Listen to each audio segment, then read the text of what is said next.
নতুন কর্মসপ্তাহ শুরু হলো আজ। দেশের অর্থনীতি একটি আনকোরা সপ্তাহ শুরুর আগেই কোন অবস্থানে আছে? কাঁচাবাজার, বন্দর থেকে শুরু করে ব্যাংকপাড়া, সেই তথ্য জানাতে আমাদের আয়োজন বৌনি। পুরো আয়োজনের সঙ্গে আছি সাজিদ আরাফাত। শুরুতে জানবো প্রবাসী আয়ের খবর। নির্বাচনের আগে দেশে বাড়ছে প্রবাসী আয়ের পরিমাণ। চলতি মাসের প্রথম 14 দিনে প্রবাসী আয় এসেছে 170 কোটি 30 লাখ মার্কিন ডলার, যা গেল বছরের একই সময়ের তুলনায় 69.8% বেশি। এই যে এত এত রেমিটেন্স আসছে এই মাসের 14 দিনে প্রায় বেড়েছে অনেকটাই, সেই চিত্রটি আমরা একটু দেখে নেব যে কী পরিমাণে আসলে বাড়লো। সেখানে একটু তথ্য বিশ্লেষণ করতে চাই। বেড়েছে প্রবাসী আয় আগের অর্থ বছরের চেয়ে চলতি অর্থ বছরে শতাংশের হিসেবে সেটি 21.6% বৃদ্ধি পেয়েছে। অর্থাৎ বোঝাই যাচ্ছে যে চলতি অর্থ বছরে প্রবাসীদের যে রেমিটেন্সের পরিমাণ সেটি অনেকখানি বেড়েছে এবং চলতি মাসের প্রথম 14 দিনের রেমিটেন্সের পরিমাণ 170 কোটি 30 লাখ মার্কিন ডলার। চলতি মাসে প্রতিদিন গড়ে আয় প্রায় 12 কোটি 16 লাখ ডলার আসছে, যেটি বাংলাদেশ ব্যাংকের হিসেব বলছে। 14 জানুয়ারি দেশে রেমিটেন্স এসেছে 11 কোটি 30 লাখ ডলার, অর্থাৎ শুধুমাত্র 14 জানুয়ারিতে রেমিটেন্সের যে পরিমাণ সেটিও এখানে উল্লেখ করেছে বাংলাদেশ ব্যাংক, সেটি 11 কোটি 30 লাখ ডলার। এবং 2025-26 অর্থ বছরের জুলাই থেকে জানুয়ারি পর্যন্ত আয় হয়েছিল 1796 কোটি ডলার।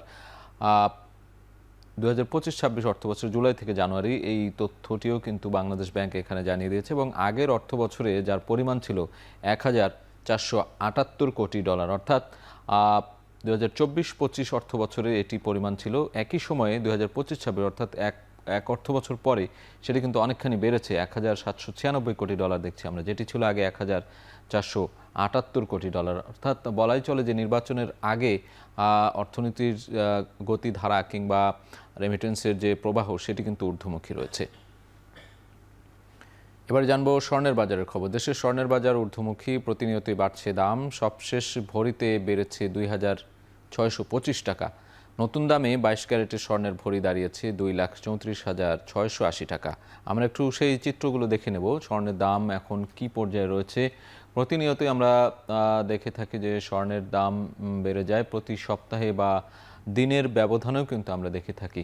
সেই জিনিসটি একটু দেখতে চাই। ঊর্ধ্বমুখী স্বর্ণের বাজার, নিয়মিত বাড়ছে দাম। 22 ক্যারেটের যে স্বর্ণের দাম বলছিলাম সেটি এখন দাম বেড়ে দাঁড়িয়েছে 2,34,680 টাকা ভরি, এবং 21 ক্যারেটের সেটি কিছুটা কম, 2,24,007 টাকা। এবং 18 ক্যারেটের যে স্বর্ণ সেটির দাম দেখতে পাচ্ছি আমরা 1,91,989 টাকা।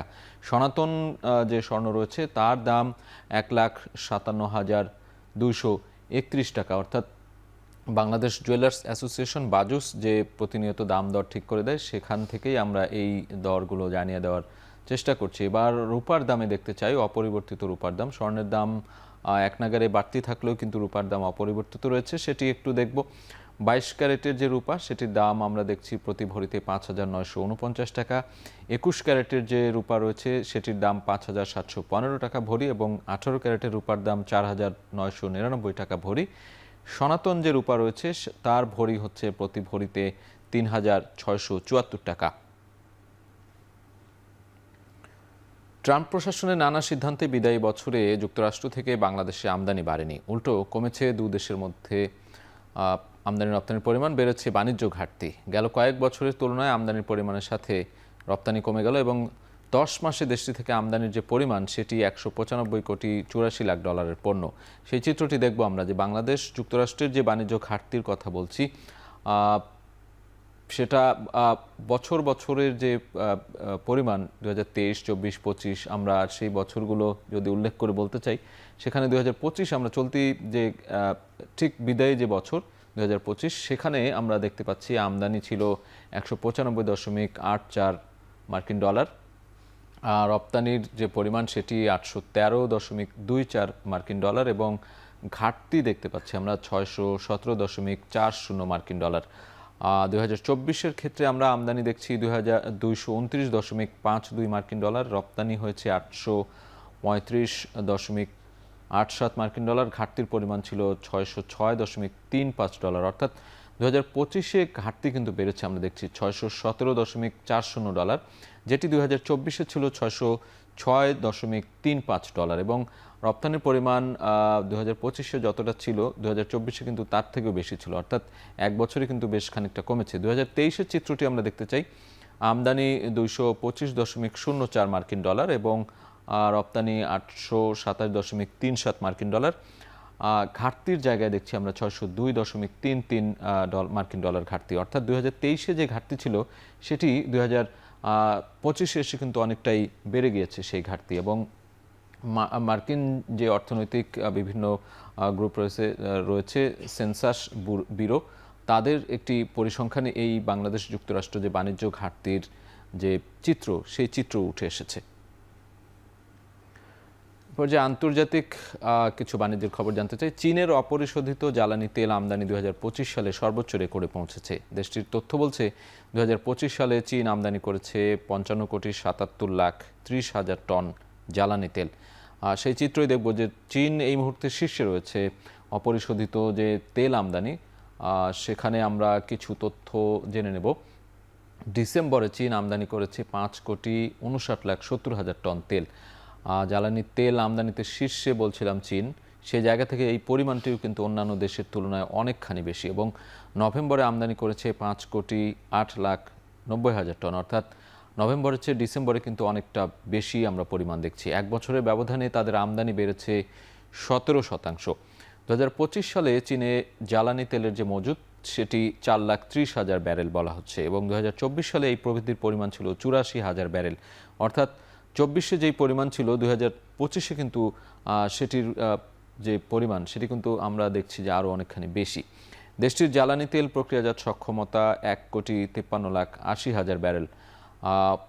এটি হচ্ছে যে সার্বিক পরিস্থিতি, যে দেশটির জ্বালানি তেল যে প্রক্রিয়াজাত সক্ষমতা সেটি নিশ্চয়ই অন্যান্য দেশের তুলনায় অনেকখানি বেশি, 1,53,80,000 ব্যারেল, এবং তারা জ্বালানি তেল আমদানিতে এই মুহূর্তে শীর্ষেই রয়েছে। দর্শক, বউনিতে নিচ্ছে একটা বিরতি, ফিরছে একটু পরেই।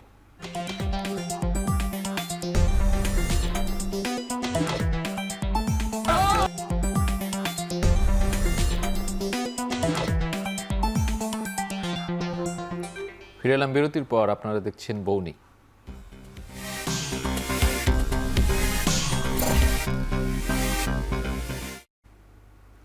সপ্তাহ শুরুতে ঢাকা স্টক এক্সচেঞ্জ ডিএসইতে লেনদেন চলছে। সবশেষ অবস্থা জানতে আমরা ডিএসইর ওয়েবসাইট দেখে নেব। আজকে সপ্তাহের শুরুর দিন আমরা দেখতে পাচ্ছি ঢাকা স্টক এক্সচেঞ্জে যে লেনদেনের পরিমাণ সেটি এক নজরে দেখব। ডিএসই এক্স ইন্ডেক্সে এখন পর্যন্ত সূচকের পরিমাণ 5,021 পয়েন্ট। ডিএসএস ইন্ডেক্স অর্থাৎ সরিয়া ভিত্তিক যে লেনদেন, সেখানে দেখছি আমরা 1,008 পয়েন্ট সূচকের পরিমাণ, এবং ডিএস30 ইন্ডেক্সে আমরা দেখছি 1,933 পয়েন্ট রয়েছে। তিনটি লেনদেনের বিশ্লেষণ করে আমরা যেটি দেখছি, লেনদেন কিন্তু ঊর্ধ্বমুখী রয়েছে। দর্শক নিশ্চয়ই দেখতে পাচ্ছেন এখানে ঊর্ধ্বমুখী লেনদেনের যে পরিস্থিতি বা প্রতীক সেটি কিন্তু দেয়া রয়েছে, এবং এখন পর্যন্ত সবশেষ লেনদেন আমরা দেখছি টাকার অঙ্কে যেটি বলা চলে 319 কোটি টাকার লেনদেন হয়েছে। এবং একটু জানিয়ে দিতে চাই যে আজকের শেয়ার যে কোম্পানির শেয়ার দর বেড়েছে 290টির, এবং এটি নিঃসন্দেহে একটি ঊর্ধ্বমুখিতার প্রমাণই দেয়। আসলে সকাল থেকেই লেনদেন বেশ ভালো চলছে, এটি বোঝা যাচ্ছে। 290টি কোম্পানির শেয়ারের দর বেড়েছে, 40টি কোম্পানির শেয়ারের দর কমেছে, এবং 59টি কোম্পানির শেয়ারের দর অপরিবর্তিত রয়েছে। আমরা যদি একটু গত দিনের অর্থাৎ গেল সপ্তাহের শেষ দিনে যে লেনদেন হচ্ছে সেখান থেকে একটু বিশ্লেষণ করতে চাই, একটু তুলনা করতে চাই। ডিএসই এক্স ইন্ডেক্সে আমরা দেখেছি গত সপ্তাহের শেষ দিন যে লেনদেন হয়েছে 4,958 সূচকের পরিমাণ ছিল, পয়েন্ট ছিল, সেটি আজকে বেড়ে দাঁড়িয়েছে 5,021 পয়েন্ট, অর্থাৎ আজকে কিন্তু লেনদেন ঊর্ধ্বমুখী। এবং সরিয়া ভিত্তিক যে লেনদেন সেখানে ছিল 995 পয়েন্ট, সেটি আজকে বেড়ে দাঁড়িয়েছে 1,008 পয়েন্ট, অর্থাৎ এটিও কিন্তু ঊর্ধ্বমুখী। এখন 1:38 বা 1:40 মিনিট, দুপুর 2:30 পর্যন্ত লেনদেন হবে, অর্থাৎ এই আরও 1 ঘন্টায় লেনদেন আসলে কি পরিমাণে আরও ঊর্ধ্বমুখী হবে নাকি আবার নেমে যাবে সেটি আসলে বলা মুশকিল। তবে এখন পর্যন্ত আমরা ঊর্ধ্বমুখী দেখতে পাচ্ছি। এবং ডিএস30 ইন্ডেক্সের যে লেনদেন সেটি গত সপ্তাহে ঊর্ধ্বমুখী ছিল, 1,912 পয়েন্ট ছিল, আজকেও কিন্তু সেটি ঊর্ধ্বমুখী, এবং গত দিনের থেকে আজকে কিন্তু সেটি পরিমাণটা আরও বেশি দেখতে পাচ্ছি, 1933 পয়েন্ট। এবং যেটি বলছিলাম যে টাকার অঙ্কে 319 কোটি টাকারও বেশি লেনদেন হয়েছে এখন পর্যন্ত, এবং আরও 1 ঘন্টা লেনদেন চলবে। সবশেষ আমরা জানিয়ে দেওয়ার চেষ্টা করব সেটি। দর্শক, সপ্তাহ শুরুতে বেশ কিছু কোম্পানির পর্ষদ সভা অনুষ্ঠিত হয়, তবে আমরা একটু জেনে নেই আজকে কখন অনুষ্ঠিত হবে এসব সভা এবং কয়টি কোম্পানির সভা রয়েছে আজকে। আজকে 18 জানুয়ারি আমরা দেখছি যে একটি মাত্র কোম্পানির পর্ষদ সভা রয়েছে, বিডি ল্যাম্পস। তাদের যে 18 জানুয়ারি বিকেল 3টায় বার্ষিক পর্ষদ সভা অনুষ্ঠিত হবে, এবং এই বার্ষিক পর্ষদ সভায় কিন্তু বিভিন্ন কোম্পানির যে লাভ লোকসানের হিসেব কিংবা বাৎসরিক যে হিসেবগুলো সেগুলো উত্থাপন করা হয়। দর্শক, এ পর্যায়ে বর্ণিতে নিচ্ছে আরেকটি বিরতি, ফিরছি একটু পরে।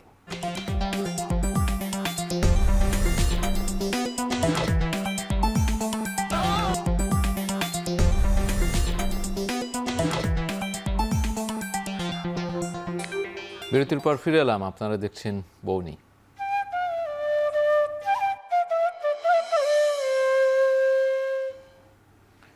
নওগাঁয় সপ্তাহ ব্যবধানে খুচরা বাজারে সব ধরনের সরু চালের দাম বেড়েছে কেজিতে 4 থেকে 5 টাকা পর্যন্ত। সরবরাহ কমায় দাম বেড়েছে বলে জানাচ্ছেন ব্যবসায়ীরা, তবে কমেছে কিছু মোটা জাতের চালের দাম। বিস্তারিত জানাতে এই মুহূর্তে নওগাঁ পৌরবাজার থেকে যুক্ত হচ্ছেন সহকর্মী আব্বাস আলী। আমরা যুক্ত হব আব্বাসের সাথে। আব্বাস, আমরা সরু চালের দাম বাড়ার খবর বলছিলাম, সেখানে কেন হঠাৎ করে দাম বাড়লো এবং ব্যবসায়ীরা কি বলছেন, ক্রেতা বিক্রেতারা কি বলছেন, আসলে সার্বিক পরিস্থিতি জানাবেন। সাজিদ, আপনাকে জানিয়ে রাখি যে শস্য ভান্ডার খ্যাত উত্তরের বৃহৎ মোকাম নওগাঁয় বেড়েছে চালের দাম। অর্থাৎ গত 2 সপ্তাহের ব্যবধানে সরু চালের দাম বেড়েছে কেজিতে 4 থেকে 5 টাকা পর্যন্ত। এটা খুচরা বাজার, এবং পাইকারিতে বেড়েছে 1 থেকে 1.5 টাকা পর্যন্ত। অর্থাৎ চালের দাম বাড়ায় যারা নিম্ন এবং মধ্যবিত্ত আয়ের মানুষ রয়েছেন তারা অনেকটা কষ্টসাধ্যের মধ্যে পড়েছেন। আমি এখন অবস্থান করছি নওগাঁ পৌর খুচরা চাল বাজারে।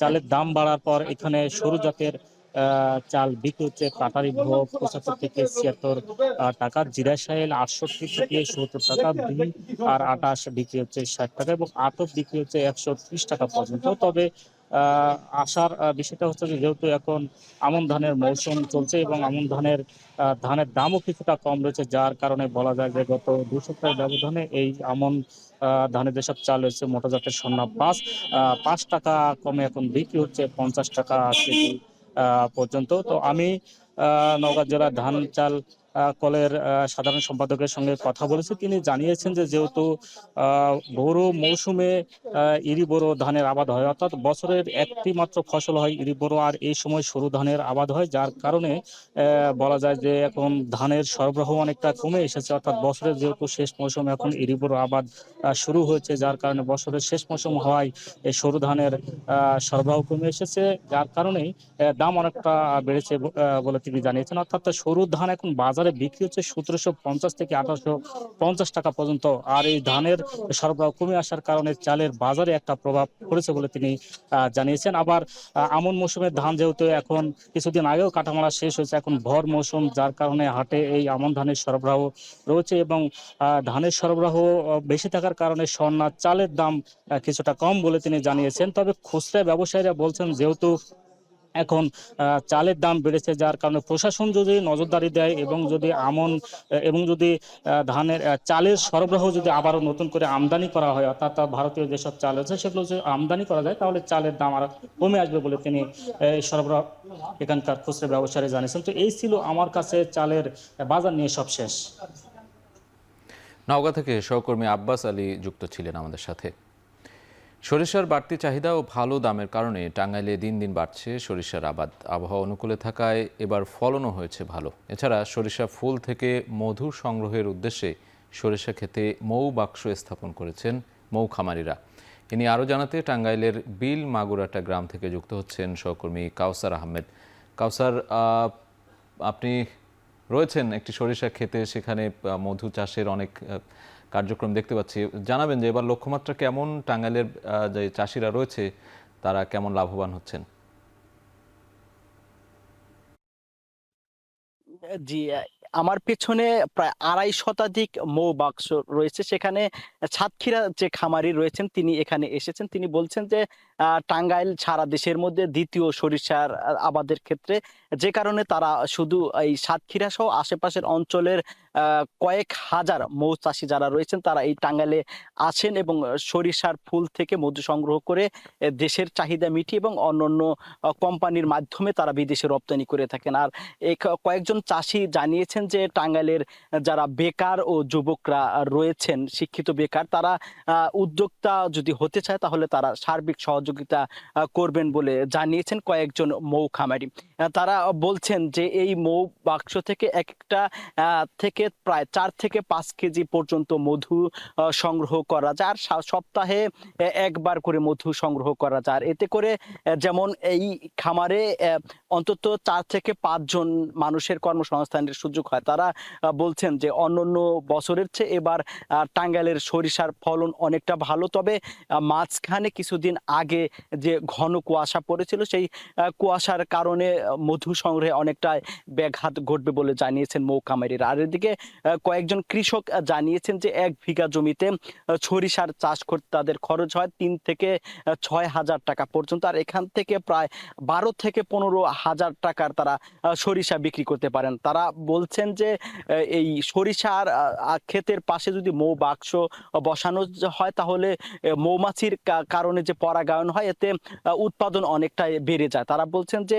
স্বাভাবিকভাবে যেখানে একটা ক্ষেত থেকে 5 থেকে 6 মণ সরিষা হলেও এই মৌ বাক্স বসানোর কারণে 7 থেকে 8 মণ মধু সরিষার উৎপাদন হবে বলে জানিয়েছেন কৃষকরা। আর এইদিকে জেলা কৃষি সম্প্রসারণ অধিদপ্তর জানিয়েছেন যে চলতি মৌসুমে জেলায় প্রায় 88,000 হেক্টর জমিতে সরিষার আবাদ হয়েছে। এখানে প্রায় এসব জমিতে প্রায় 14,200 মৌ বাক্স বসানো হয়েছে। আর এখান থেকে জেলায় থেকে টাঙ্গাইলে প্রায় 130 টনের মতো মধু সংগ্রহ করা হবে বলে জানিয়েছেন কৃষি কর্মকর্তা। সব মিলিয়ে টাঙ্গাইলে প্রায় 850 কোটি টাকার বাণিজ্য হবে বলে জানিয়েছেন কৃষি অফিসার এবং কৃষকরা। আর এভাবেই কিন্তু এই আমার পেছনে যে মৌ বাক্সগুলো রয়েছে এখানে আজ সকালে যারা খামারি রয়েছেন তারা মধু সংগ্রহ করেছেন। তারা বলছেন যে রোদ উঠলে তারা কাজ করতে পারেন না, যে কারণে তারা সকালবেলায় ভোরবেলায় মধু সংগ্রহ করছেন। তো এই ছিল আমার কাছে সরিষার আবাদ ও মধু সংগ্রহের